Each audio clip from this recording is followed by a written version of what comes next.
Hey guys, today was a super busy day and I made like another substantial overhaul to my basement. So if you've been following my videos at all, and I know that's, maybe one or two people, um, you'll know that I've switched between growing oyster mushrooms and not growing them. So I was having kind of lung issues when I was growing the yellow oysters back in the summer. So I was like, no, I don't want to grow the yellow oysters or the oysters at all because I thought that they all produce that many spores. It turns out that the yellow oysters or the golden oysters, the Pleurocytropliniatus or something like that, they produce by far the most spores amongst the oyster mushrooms. They're just like spore bombs. They spore extraordinarily large amounts of spores, and not only do they do that, they start sporulating earlier in their life cycle. So even as early as like 24 to 48 hours after they grow out, they release a massive amount of spores. So if you're doing an indoor grow, guys, and it's in your home, I would definitely avoid doing the yellow oysters. And I made a video about that a few months ago. But then I was like, oh wait, maybe the Italian oysters and the blue oysters are better, and they are incrementally better. The Italian oysters are heavy sporulators, but not as bad as the yellow. The blue oysters do emit a lot of spores, but not as bad as the Italian oysters. So I was growing the blue and the Italian for a bit, but then I was like, I didn't want to filter the exhaust air, and I thought that I could sell all the lion's mane that I'm producing at this low volume, maybe like 50-60 pounds a week. So I decided to just go all in on the lion's mane, and so I reconfigured my kind of warehouse or facility to do that. But after doing that just for like a couple of weeks, I started growing oyster mushroom. I started like selling this fried oyster mushroom recipe at the farmers markets, which is doing really well. So I realized that I kind of have to go to oyster mushrooms, and I ended up reconfiguring my entire basement again. But this time it's actually a lot more efficient than I'm trying some clever tricks that may or may not work. So let's take a look. Yes, I've got my two grow rooms over here as usual. These are both just growing lion's mane right now. Well, one of them has reishi, but that's not going that well, and it's gonna. But the intention is for both of these grow rooms to be producing lion's mane.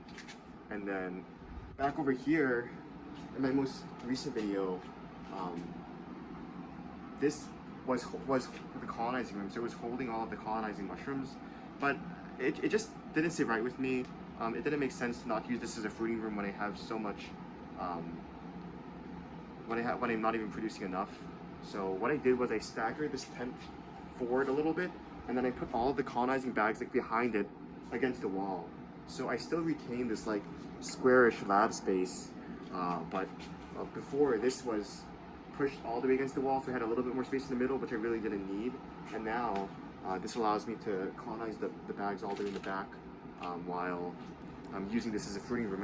And what this does is, so my air comes in through this tube over here, and then it travels through the blue oyster room, right? So I'm growing the blue oysters in here right now, and this is the third flush, so I don't know if they'll actually come out of here, but just trying nevertheless. I also put an AC unit inside here, inside the grow tent, even though that may not be the best for the AC unit. I don't want it to get messy with the spores, but because of the rectangular shape of this particular grow tent, this is a 12 by 5, unlike the 8 by 8s that I use for the lion's mane. I haven't set up the fan here yet, but once I set up this fan, it'll be drawing the air across this way, so the spores, when they come out, will get pushed by the AC air towards the fan, which will also be pulling them. So not only will the AC be pushing the air towards the fan will be pulling it. And so I think the AC unit will be fine.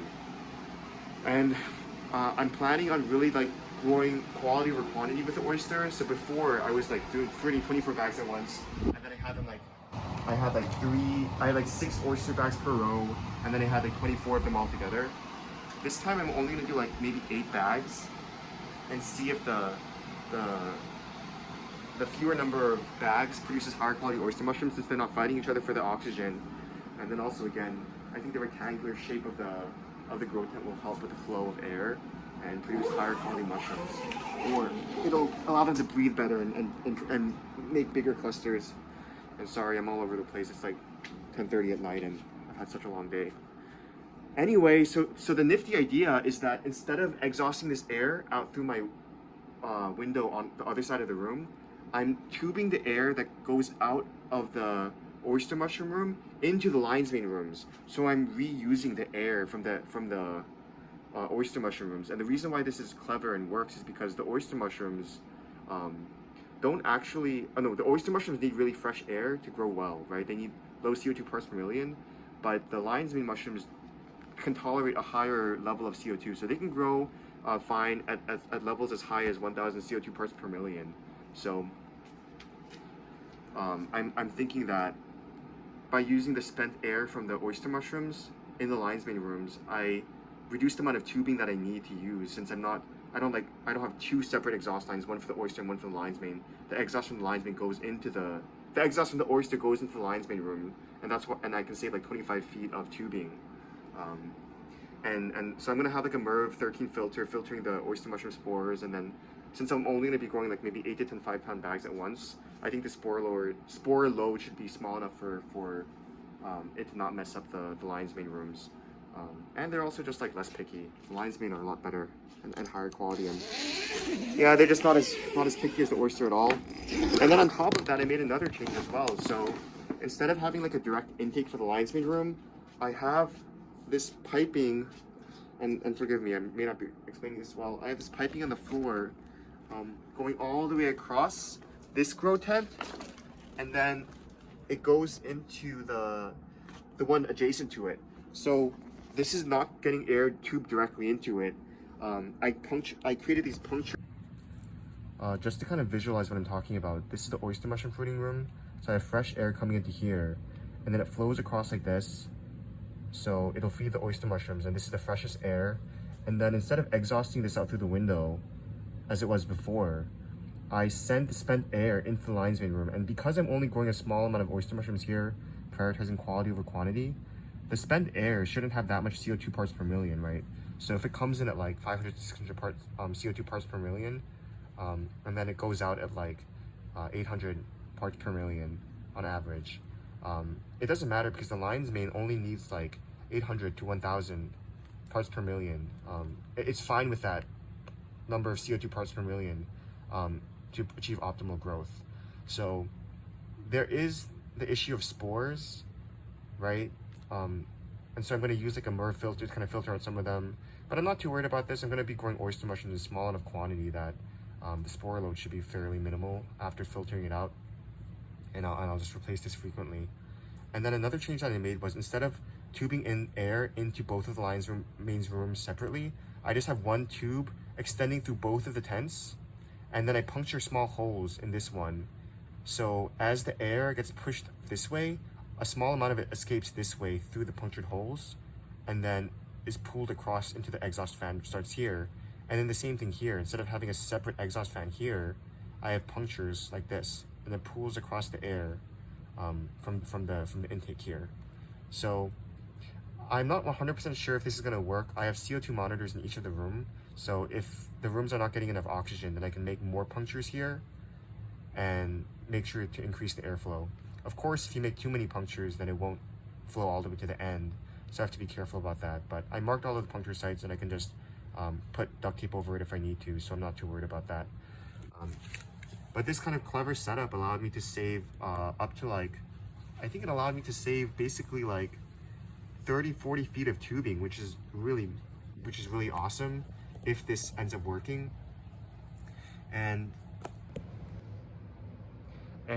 there is actually a reason why you want optimal placement for tubing.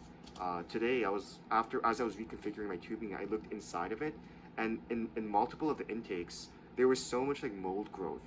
And I think that might actually be related to my trichoderma problem.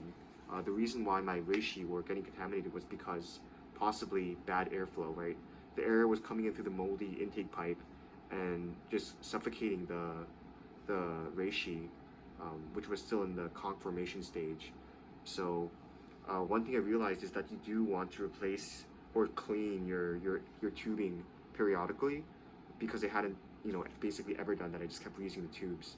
And if you don't, it'll increase the likelihood of contamination in your grow rooms or reduce their yields. So that could have been something as well. So if you minimize the amount of tubing that you use in your grow space, it'll be easier for you to replace all of that tubing when the time is when it comes time to do that. Yeah, so I know that all of these things and explanations were might have been a bit convoluted. If you have any questions about it, feel free to leave a comment or or contact me directly at bmorespore.com. I mean bmorespore@gmail.com, and I'd be happy to discuss in any capacity. But I'm very, very happy with the changes today. Definitely, I was kind of being lazy by giving up on the oyster mushrooms. I would say that any gourmet mushroom farm really needs to grow oyster mushrooms just because they're so easy to grow, or well, they're not easy, but they're fast fruiting and high yield mushrooms, and you're really at a disadvantage if you don't grow them. So, you know, I'm setting up the fruiting tent outside to see how they grow outside. I'm setting up the fruiting tent indoors and experimenting on the oyster mushrooms more. So I'm really hoping that this dual approach of continuing to try to fruit them indoors and outdoors will accelerate my learning and allow me to fruit them a lot more efficiently once I get into the larger warehouse eventually. But yeah, this is version 5 of my little warehouse, and it's, you know, very messy. I need to clean up after this, but I'll do that tomorrow because I'm super tired.